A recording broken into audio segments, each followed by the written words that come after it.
लेकिन याद रखो, पढ़ा लिखा भूल सकता है लेकिन अनपढ़ कभी भूल नहीं सकता है। पढ़ा लिखा तो दिमाग से याद करता है और जो अनपढ़ होता है वह दिल से याद करता है।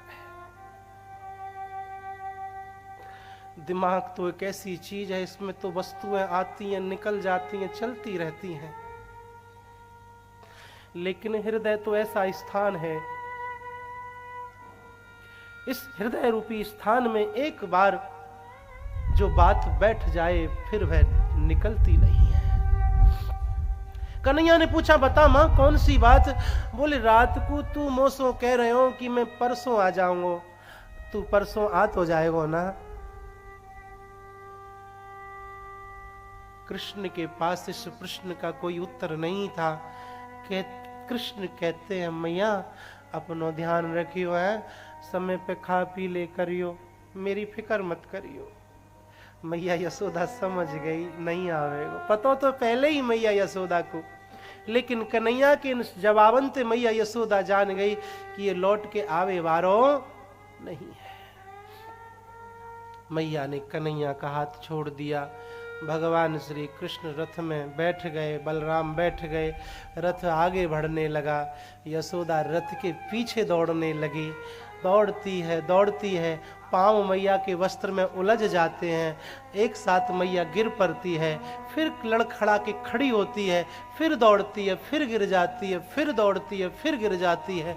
जब तक रथ दिखाई दिया तब तक मैया यशोदा दौड़ती ही रही, और जब रथ का दिखना बंद हो गया तो पछाड़ खा करके एक साथ मैया यशोदा पृथ्वी पर गिर पड़ी।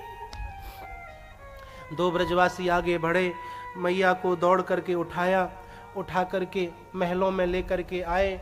ब्रज की गोपियों को खबर लग गई कि कृष्ण जा रहे हैं।